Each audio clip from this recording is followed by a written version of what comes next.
Hola, ¿cómo les va? Nosotros aquí en una nueva entrega de Tal Como Son. Antes de que conozcan a mi invitado de hoy, les presento a quienes confían en mí.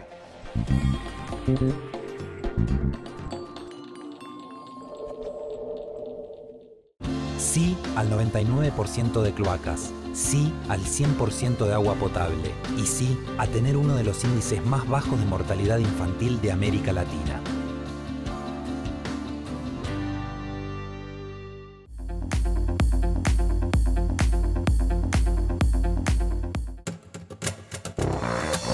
Más de 13.000 policías en calle. Seguimos avanzando hacia una ciudad más segura. Buenos Aires ciudad. Vamos, Buenos Aires.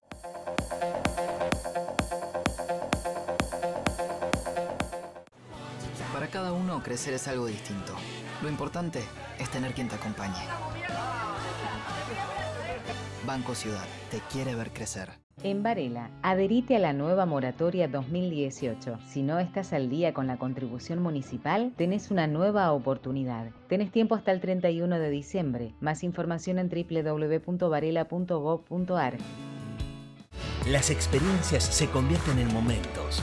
Momentos para disfrutar, explorar, para vivir, para compartir, para detenerse y pensar. Momentos que merecen ser celebrados. Viví experiencias únicas. Venite a San Juan. LATAM y vos. Juntos, más lejos.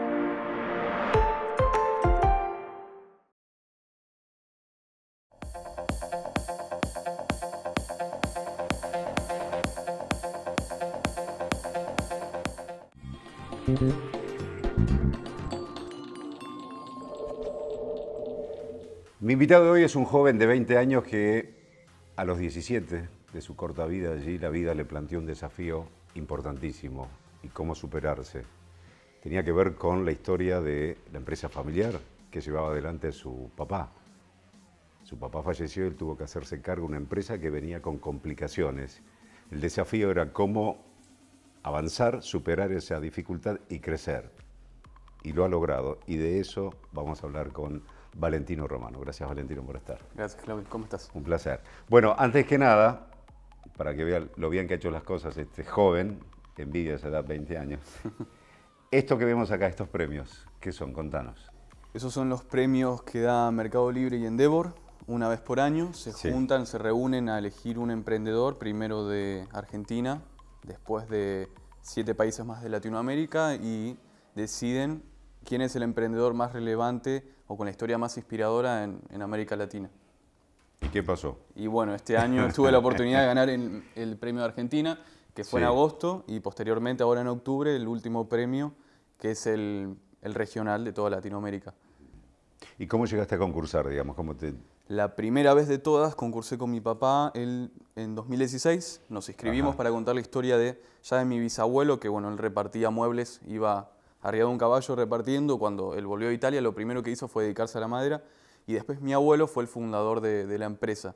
Entonces, bueno, mi papá tomó también a sus 36 años la presidencia de la empresa, y fuimos a contar esa historia, que la verdad fue también muy inspiradora, porque como todo empresario con una empresa mayor a 50 años has vivido todas las crisis que ha tenido nuestro país, y bueno, eso fue un caso también de inspiración, el de él mismo en sí.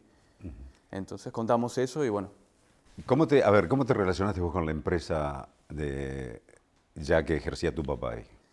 Yo empecé a los 17 años y ahí... ¿Ibas al colegio, digamos? Iba al colegio, part-time en la empresa. estaba terminando el colegio, sí. Y iba part-time en la empresa y bueno, estudiaba administración de empresas en la UCA. Entonces iba a la mañana a la UCA y después volvía a la tarde y lo ayudaba a él. Íbamos ahí mezclando a veces los tiempos, aparte yo lo ayudaba, él a la tarde estaba empezando a dejar de ir y yo me quedaba en su lugar. Y bueno, desde los 17 hasta los 19, mientras ampliaba mis conocimientos en economía y todo lo que tenía que ver con la administración, también hacía de forma autónoma ampliaba y desarrollaba mis conocimientos en e-commerce para llevar adelante la campaña de Mercado Libre y de redes sociales en Romano Maderera. Contanos cómo era la estructura de esa empresa. No sé, ¿tenés hermanos o no? Tengo hermanos, pero mayores a mí, y no, ninguno está involucrado en la empresa. Entonces, la verdad, la empresa... ¿Te tiraron el fardo? No, sí, más o menos. Tenían otros horizontes en su vida. Y mi hermano mayor estudia 2 carreras al mismo tiempo, estudia es relaciones internacionales, sabe francés, inglés, muchos idiomas y bueno, realmente él tenía un futuro y tiene muy prometedor, entonces la idea era que bueno, él se quede con lo que seguía haciendo, que lo hace muy bien y yo con lo mío, que era el que más sabía porque estoy con papá desde chico. Y la empresa sí. ¿Y el otro hermano? Tengo una hermana de... Una hermana, perdón. Sí, mayor a 7 años, a mí me lleva 14 años y bueno, es actriz. Ajá. O sea que el de los números sos vos. Pues, diríamos que sí. Bien, bueno, estabas ahí entonces. Tu papá, vos part-time, aprendiendo las cuestiones de economía y ya la tendencia hacia el e-commerce. Digo yo, siempre surgen los problemas generacionales, ¿no? Tu papá diciendo, bueno, hijo, esto es así, así, así. Vos tomando la experiencia, como decís, superando crisis o habiendo pasado un montón de crisis del país. Tu cabeza en otro andanivel diciendo, no, papá, la cosa viene por acá ahora. Sí, hubo enfrentamientos, digamos, un montón. De hecho, papá era muy estricto. Entonces cruzábamos mucho todo el tiempo. ¿Qué edad tu papá? 60 años ahora. Y era muy recto, muy estricto. Entonces sí, cruzábamos constantemente ideas.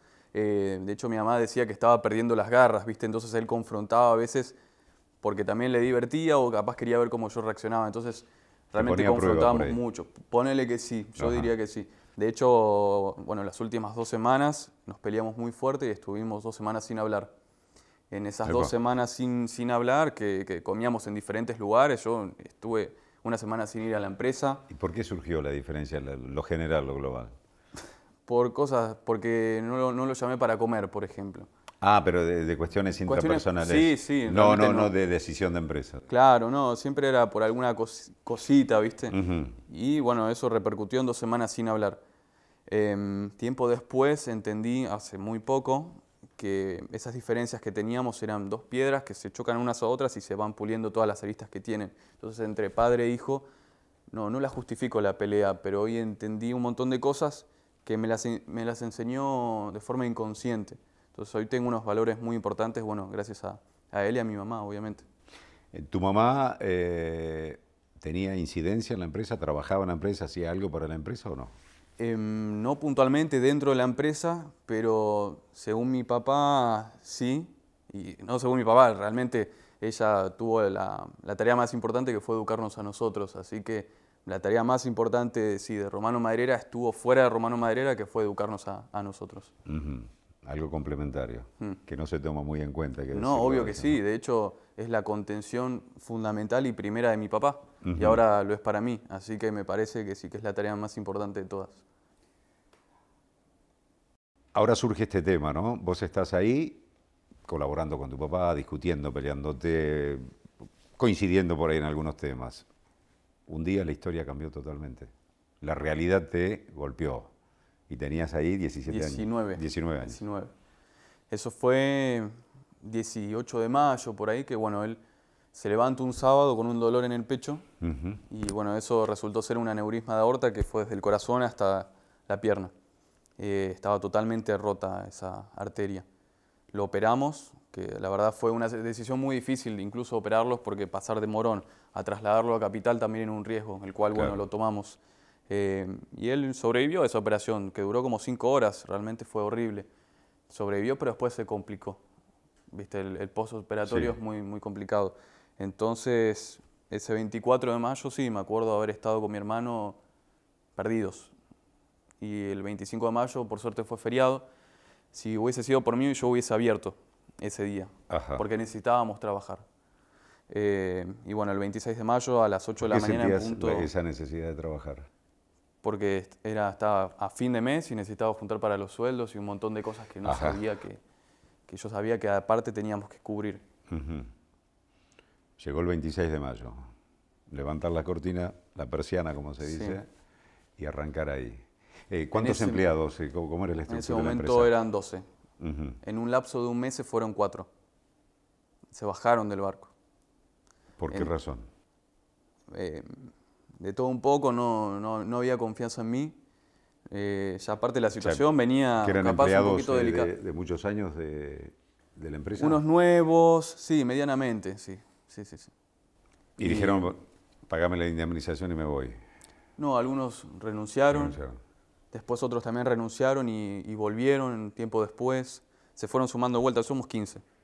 Yo digo, en ese momento, el 26 de junio, o cuando... El 26 de mayo, fue el 26 de mayo, agarrar un auto en una curva a 200 km/h, sin frenos. ¿Vos te plantaste ante ellos, los llamaste a todos y dijeron...? Hicimos todos una reunión, les comenté bueno, lo que había pasado, que obviamente estaban al tanto, y más o menos expresamos eso, tiempo al tiempo, ayudémonos entre todos, que estamos manejando todos esto.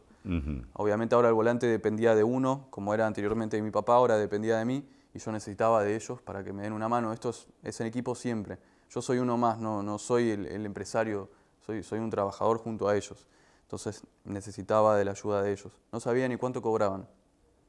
Tuvo que descubrir eso, hubo que descubrir todo un sistema que estaba hecho para mi papá.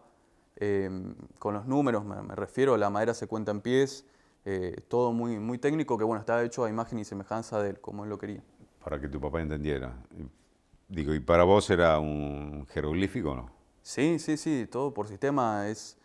Los pies es una multiplicación nueva para mí, no es algo cotidiano que capaz una persona como vos tendría que sentarse también a descubrirlo muy de a poco, no es algo sencillo. Bien, y comenzó la época de empezar a tomar decisiones. ¿Y cómo fue evolucionando eso? Yo siempre digo que yo tenía muchas desventajas por ser chico, por mi edad, pero a su vez también tenía muchas fortalezas. Nunca fui reacio a la tecnología y de hecho comparado a los empresarios del rubro, yo no dudaba del poder que tenía la tecnología, del poder que tenían las empresas digitales para mi negocio, entonces aposté desde un primer momento a ello. Corregí un montón de publicaciones que tenía, cambié las fotos, modifiqué la página web. O sea, la empresa es una empresa maderera, ¿no? Es una empresa maderera. Y venden madera... Cepillada, hacemos techos, escaleras, decks, pérgolas. Ajá. Generalmente todo el rubro de la construcción tiende a ser bastante anticuado, no está acostumbrado a mostrar las cosas como si fuese un bar, por ejemplo. Y en ese, bueno, viste, tenían una página web que la modificaste toda, le cambiaste. Modificamos toda la página web y todo el tránsito de esa página web lo redirigimos a las redes sociales. Y a los medios de venta como, bueno, Mercado Libre en este caso. ¿Y antes cuando estaba tu papá, sí, estaba en Mercado Libre ya o no? Sí, pero teníamos 1/3 de las publicaciones que hoy tenemos. Y vendíamos también de otra manera, de a poquito se lo iba cambiando. De hecho, teníamos a veces discusiones porque él escribía todo en minúscula. Y yo le decía, no, papá, primero la mayúscula. A ver, de hecho mi papá era uno de los seres más inteligentes que yo conozco, pero capaz le faltaba esa sistematización en las respuestas, ¿viste? Que todos los empleados contestemos lo mismo. Entonces claro, faltaban la unificación esas cosas, del mensaje. Claro. Entonces, bueno, a veces teníamos esa eterna discusión de cómo presentamos la respuesta. Entonces yo le iba cambiando de pequeños detalles todos los días. ¿Y él se daba cuenta de eso o le era imperceptible? Sí, no. De hecho se daba cuenta y hasta incluso le molestaba porque capaz él pensaba que yo me detenía en los detalles. Pero bueno, una buena imagen, una buena presencia de la empresa para mí se conformaba en un montón de puntos, no solamente de los que él decía. Pero obviamente nos estábamos ayudando entre los dos y era parte de ese juego que teníamos también. ¿Y otros empleados tenían acceso a contestar y a hacer preguntas que mandaba la gente? Sí, 6 respondiendo. Que bueno, ellos sí respondían como yo les pedía que lo hagan también. O sea, vos empezaste a dirigir lo que tiene que ser como ese mensaje único, en todos respondemos lo mismo ante determinadas preguntas, digamos. Claro. A instrumentarlo como sistema. Sí. Que antes no se hacía, cada uno lo ponía con la buena intención que tenían, pero cada uno a su forma, digamos. Cada uno a su forma. Ahora podemos decir que sí, que lo sistematizamos. Bien. ¿Y cómo era esa evolución de todo el día? Estabas vos al mando. ¿Tus hermanos te apoyaron de alguna forma o te quedaste vos solo ahí? Sí, mi hermano y mi mamá estuvieron muy presentes. Sobre todo mi mamá, que se partía el alma para venir. Y mi hermano, bueno, tiene 2 trabajos. Realmente le costaba mucho estar físicamente ahí. Pero siempre que yo llegaba a mi casa, contaba con él para hablarle y él, bueno, escucharme y darme su opinión, que siempre fue la mejor que tuve. Yo considero que hubo una etapa que fue de mayo a septiembre, que fue la de iniciación, así le digo yo, donde los primeros pantallazos de hacerse cargo de una empresa fueron los más difíciles de todos.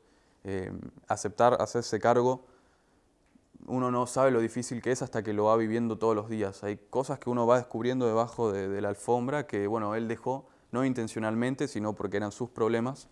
y hacerse cargo de los problemas de otro a veces es muy complicado. Y aparte de que se han sumado cosas que ni él hubiese imaginado en un primer momento que iban a suceder.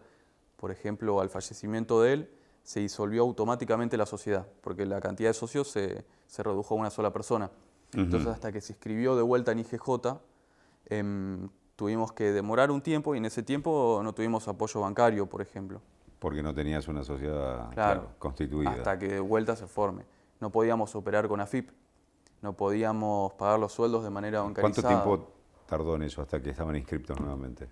4 meses. ¿Y Así. pudieron trabajar en esos 4 y vender y todo eso y continuar? Yo creo que hubo un milagro ahí porque, como te decía, no teníamos apoyo Porque bancario. vos tenías factura, digamos. ¿No Sí, tenías... sí, Ah, seguíamos facturando bajo el mismo nombre, todo seguía igual, pero no podíamos ingresar a la AFIP.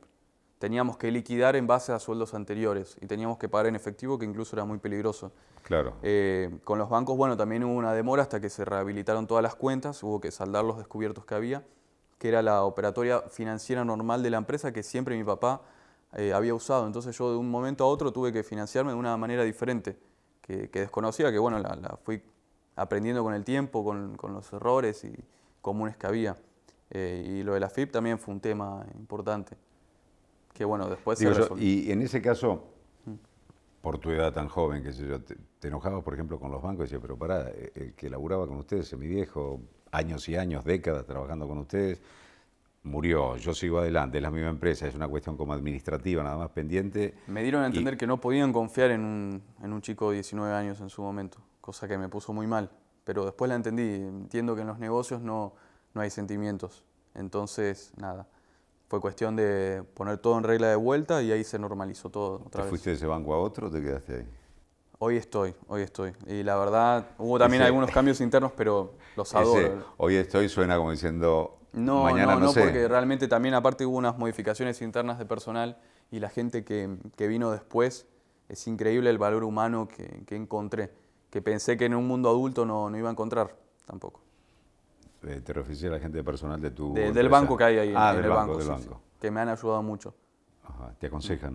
Me aconsejan, me escuchan, comparten tiempo conmigo. Por suerte un montón de puertas se cerraron y un montón de otras puertas se abrieron para mejor. Bien, empieza a desarrollarse, estás ahí en el mercado, más publicaciones y en un momento complicado del país, de las ventas que caían. ¿Y qué pasó ahí? Bueno, en la etapa de resolución, una vez posterior, o sea, yo te dije, de inicio fue de mayo a octubre, de mayo a septiembre, y bueno, de septiembre a diciembre fue la etapa resolutiva. En la etapa resolutiva tuvimos un pico que más o menos cuadruplicamos las ventas con respecto a enero. Así que en octubre, bueno, ya habíamos saldado todos los problemas que teníamos, los saldamos. Problemas financieros. Problemas financieros y económicos que había fueron saldados en octubre. Bien. Sí. Y a partir de ahí, el funcionamiento normal. A partir de ahí nos estabilizamos también en otro punto. También la facturación se había duplicado y ahí, bueno, nos empezamos a mantener estables. Antes había muchos picos también de ventas. O sea, un mes bien, un mes otro... bien, sí, y después empezaba a decaer, la estacionalidad era muy importante, en verano siempre se vendía más, y bueno, después, obviamente en octubre empezaba la primavera y el verano, donde la gente empieza a salir afuera, a necesitar un deck, una pérgola, y ya después, posterior al verano, no notamos esa estacionalidad. O sea, en diciembre para adelante fue todo muy, muy estable, muy parejo. Y sí, obviamente en una etapa difícil del país, pero hicimos muchas campañas para acercarnos a la gente. ¿Y ahí vos sentiste que ganaste mercado en clientes que venían de otras zonas, por lo que pasa con el e-commerce, o se intensificó en el área de cobertura donde están ustedes en Morón, por ejemplo? No, realmente de todos lados, de todos lados. Se han acercado de todos lados porque realmente hacemos un producto que es muy novedoso, que son unas mesadas de madera, y esas mesadas no se consiguen en otro lugar, así que nos llaman desde el sur, del norte del país. ¿Las mesadas que para cocina? Para cocina de madera, sí. Que nosotros las encolamos, son totalmente ecológicas, y la madera se usa en un 90%, y una vez que se usa... ¿Cómo es una madera ecológica si no cortas un árbol, digo? Y porque la madera es un recurso renovable, entonces todos los árboles que se utilizan para esas mesadas no generan un desperdicio al medio ambiente, se usa todo el árbol completo. Son tablitas encoladas de 2 centímetros más o menos de ancho, y por ejemplo, si vos tenés una madera vieja, esa madera misma se puede cortar y volver a usar para una mesada o para una escalera, en el caso que vos quieras. Eso es como un producto innovador que... Total. ¿Se te ocurrió a vos o te aconsejaron? Mi papá tenía un solo producto que era la mesada de madera de eucalipto, se llama. Y bueno, este último año saqué 5 diseños más de maderas diferentes y cada una se puede tonalizar con 4 colores diferentes. O sea, en un espectro total de 26 mesadas. ¿Y se vende bien? Muy. Y estamos ahora, me parece que este mes, si todo sale bien, ya estamos exportando. ¿Qué mercado? Vamos a probar primero con Uruguay. Después de Uruguay está la idea de Paraguay y Brasil, que es nuestro objetivo final. Ojalá podamos llegar a toda Latinoamérica, pero bueno, vamos de a poquito, a paso firme, un paso a paso. ¿Y cómo surge esta posibilidad de Uruguay?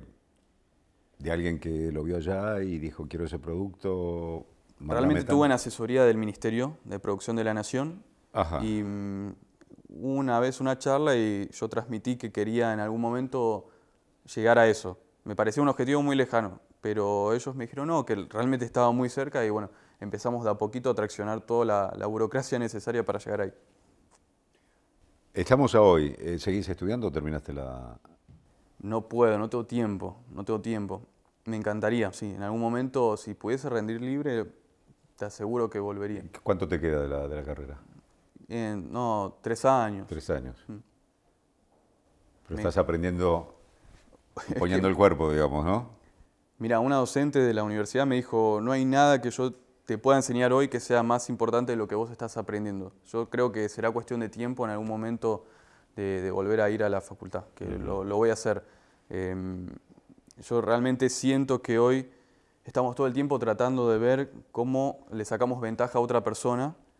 Eso me duele mucho a mí como argentino, siempre ver, bueno, a ver dónde está la ventajita, esa viveza, claro. ¿Viste? A mí me molesta mucho. Entonces realmente estoy haciendo un aprendizaje interno de valores muy importantes y quiero poder compartirlo con la gente. Hay cosas que no te enseña la facultad que no dudo que sean fundamentales para lo que es el negocio, pero también un negocio se compone de irte a dormir tranquilo sabiendo que vos lo que estás vendiendo no estás engañando a nadie, no estás estafando a nadie y que siento hoy que falta mucho de eso. ¿Cómo es tu mundo competidor allí en el área donde estás? Bastante atomizado, hay bastantes aserraderos, sí. Por suerte somos todos colegas, nos llevamos bien, nos llamamos por teléfono, pero es un rubro complicado. ¿Han formado como una asociación, digamos, como para... ¿Toda asociación se forma para protegerse o para proyectar? No, cada uno por su lado, sí. Pero es un negocio bastante... Y en esta dimensión, ¿los otros son más chicos en proporción de empresa con respecto a vos o estás ahí en la medianía? Por lo menos en Mercado Libre me parece que compartimos el podio con 3 empresas, que somos las más grandes de la zona. De la zona, uno está en zona norte, otro está en zona sur y bueno, nosotros en zona oeste. Bien. Me parece que sí, que de zona oeste somos los más grandes.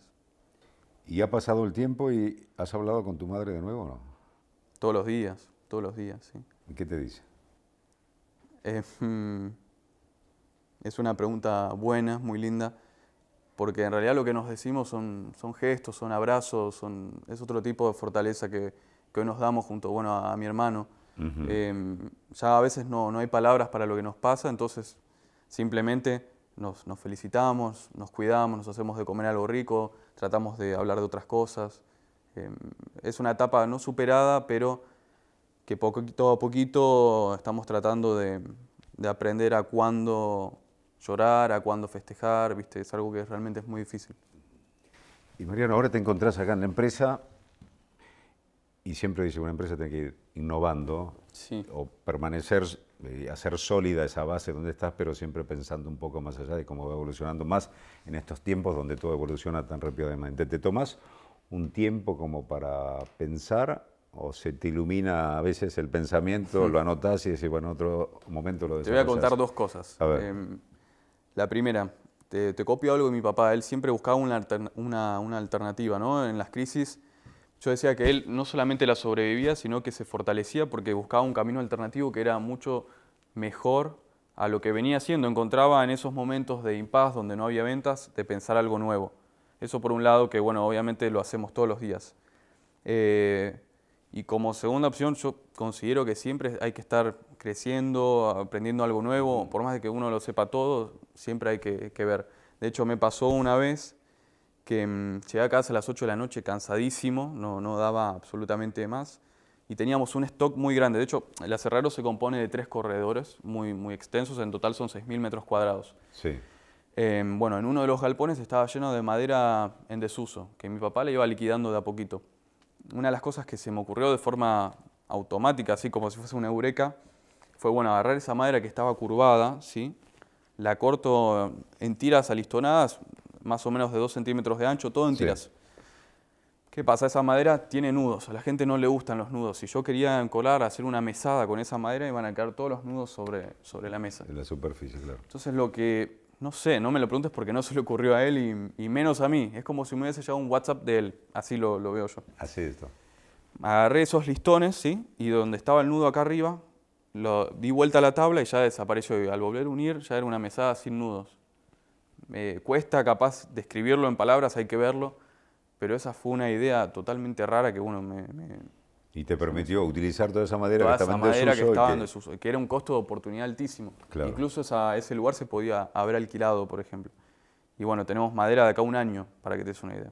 También estoqueados. Estoqueados, sí. ¿Un sueño? Un sueño. Que el día de mañana, cuando que Romano Maderera sea la primera palabra, la mejor relación a la madera que haya. Cuando vos pienses en madera, pienses en nosotros. Si es en romano, sea madera, sea sinónimo. Se nos acabó el tiempo. Un recuerdo de la Martina, de tu paso por Tal Como Son.